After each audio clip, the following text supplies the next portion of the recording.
So we're here with one of the acts that's performing today, earlier slot bands. We always talk about the earlier slot bands for the festival shows. There's things that you can't miss. The reason why you can't miss is that they're maybe early this year, they're going to be headlining soon enough. One of the bands that impressed us this year was Them Evils. We've got with us today. You want to introduce yourselves? I'm David and I play drums. And I'm Jake and I play bass. And our singer is warming up vocals. Excellent. It's almost showtime. Alright. Can you give us a little bit of background of the band? So, I guess you can go with the Vegas thing.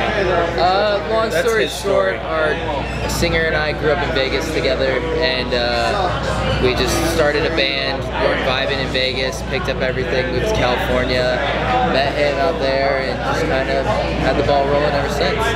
You prefer the Vegas atmosphere more than California? California until the day I die. Yeah. Vegas. I mean, we're in Orange County. Vegas and LA to me are places where you just go visit, and it's fun for a little bit, but then you got to get out of there at some point before it swallows you whole. Where does the name come from? It technically came from Jordan's mother, actually. She was driving through the city of Temecula in our area, and driving and texting is obviously never a good thing, but in this case it formed our band name because she was trying to type Temecula and it auto-corrected her word to Them Evils. And then when that happened, she contacted Jordan and said, okay, yeah, this is a great name, take advantage of this one. And we just rolled with it. Yeah. And I see with the new record, you're working with Kato Kanwala. Yeah. And he's got kind of a variety of bands that he's worked with in the past, like Paramore, to Pierce the Veil, Breaking Benjamin, to Blondie.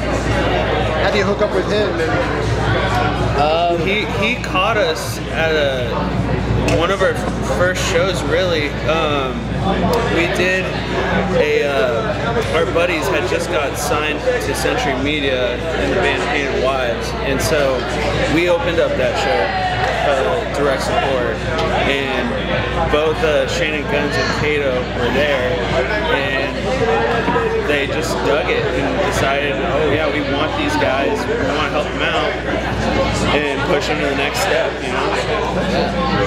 So, with the new record, the new EP that's coming out, you guys are doing something unique, I think, with Pledge Music, right? Yeah. Can you tell us a little bit about that? For guys that don't know, Pledge Music is kind of like Indiegogo or Patreon for YouTube folks, you know, with different levels of perks. That if people pledge, they get the perk in addition to getting the music. Yeah.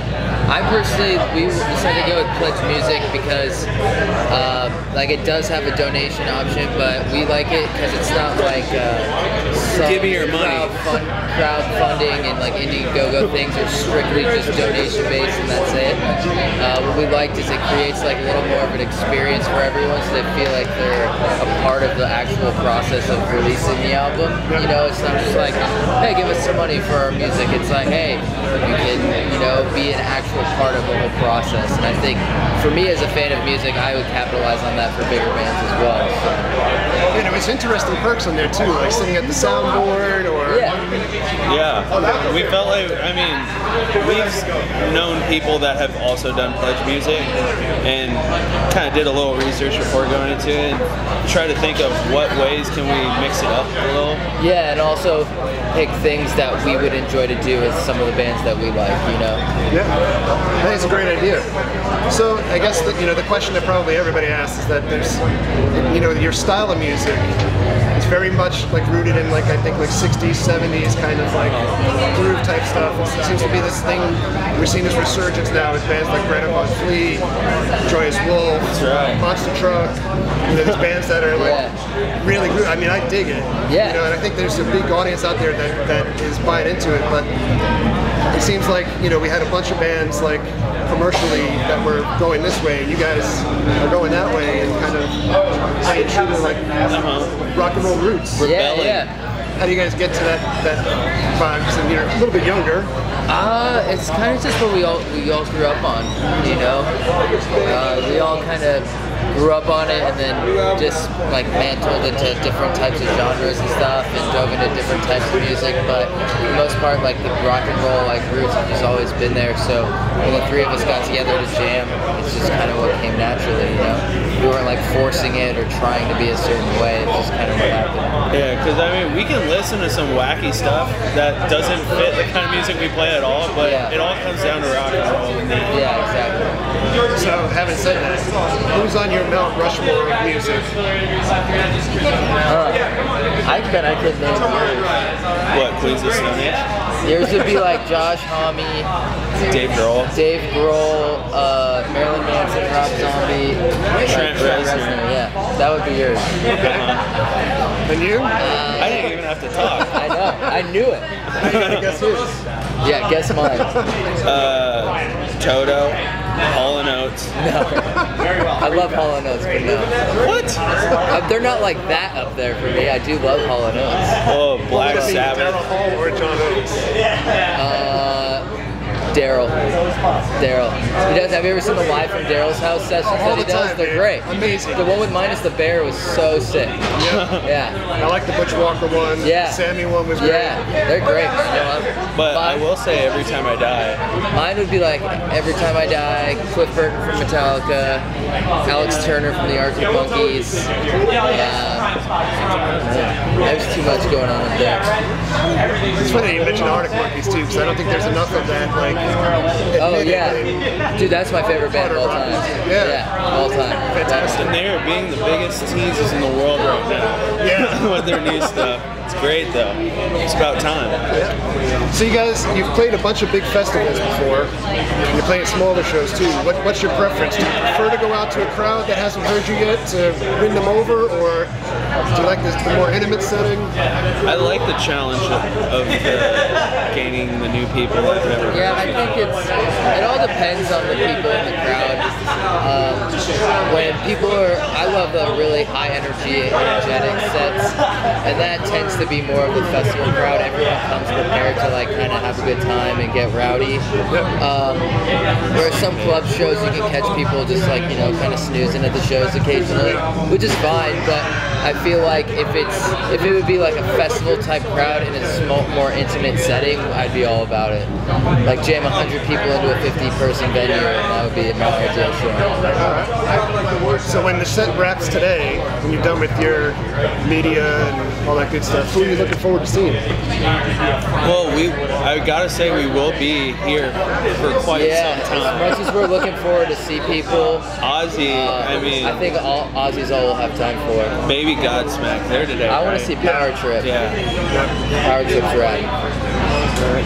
What's the best touring experience that you've had to date? Yeah. So we were out with Zach Sabbath last fall, and the final show was in Destin, Florida, at the Club LA. Okay. And so there's always like the thing when you're touring with a band where there's like pranks and stuff, but that really hasn't happened with the bands we toured with. So this time around, we were in the middle of the set, like any other night. All of a sudden, Zach Sabbath's crew starts coming up and taking random pieces of my drum set off stage, and so I have like half my kit to work with at this point. And then, like a song or two later, Joey Castillo, who was playing drums for Zach Sabbath, walks back up on stage with all the stuff they took off, put it back into place. We were just like, ah, and then went off. And that guy's a huge influence on me, so I crap myself right there. Yeah. Literally. Yeah, I was on the side of the stage thing like, oh shit, like are we getting kicked off the stage right now? What's happening? They're just tearing it was down. in the middle of the last song, I think. I don't remember. Yeah, it was in like the second to last song, and I thought they were just cutting it short because they're a very intimidating crew. They're the nicest people in the world, but they're very intimidating. So I thought they were just like, nope, get these guys out of here, just mid-set. Yeah. That was the first tour prank experience so far. It was great. And so, speaking of Zach, I know he's had some glowing compliments about you. Yeah.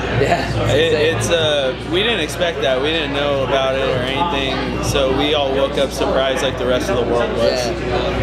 Yeah. And we're seeing him today. We're looking forward to it. Yeah, we get to touch base with all those guys today, which is cool. Hopefully meet the god himself.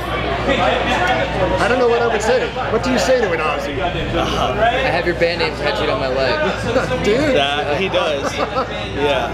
Like I don't even know where to start. It's just be like, Yeah, when we were starting to promote the announcement of the tour with Zach, because he's got Black Sabbath tattoo on his leg. Amazing. And then, so what we did, we took a Sharpie and wrote over black, and then he got Zach tattooed above black. So awesome. It made Zach Sabbath. yeah. It was a silly little thing. I mean, we like to push the limit. It took little to no thought on my end, and that's kind of terrifying. So, there's a lot of bands doing cover records today. I mean, some of them are playing the festival here this weekend too. So you got Hailstorm put out a bunch of covers. Stone Sours put out covers. If you guys were doing a record of songs that you wanted to cover specifically, anything that pops to mind, what would you want to include? Something that's just like out of the ordinary. That would be, let's do the Phil Collins Tarzan soundtrack. Or what's that other chick? That chick that you listen? Michelle Branch? Yeah, Michelle Branch. That shit gets played She's on in my our bus. Rushmore. In the middle. Yeah, in the middle, dead center. Yeah, I had to have him finish that for me, but I don't know. Yeah, that's something that we always try and think about. Something that's outside of the box that would throw everyone off. Yeah, because it's worked for a bunch of bands, like obviously like Disturbed and Yeah. who else? I mean, Bad Wolves. Oh, Bad Wolves, yeah, duh. Yeah. I mean, they were both rock songs, sort of, but Bad Wolves has their It's twist on it. reimagined, yeah. I don't know. We haven't really thought too much on it though, but Stumped you.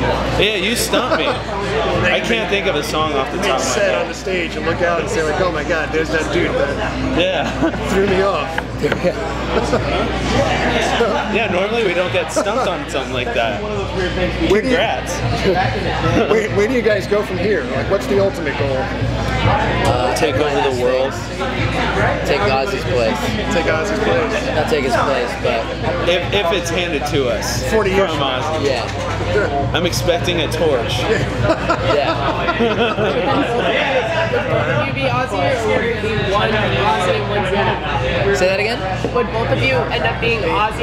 Oh yeah. Oh, Gotta have We'd be Ozzy triplets. on the We'd be triplets. that's right. All right, so last question. We're obviously social media driven with YouTube. As far as social media, where can people find you? ThemEvils.com is kind of just the central hub for where to find everything. Facebook.com/ThemEvils, Instagram ThemEvils, Twitter ThemEvils, but ThemEvils.com just kind of has links to everything you need. And you can hear us on Spotify, Apple iTunes, Music. all that cool stuff that you have to have nowadays. Yep. That was it. Right on. Alright. Jake, David, very much appreciated it. Yeah, thank you so much for having us. Thank you very much. Go get Rolling Stone and Living Free on Pledge or iTunes, any of it. Not for free.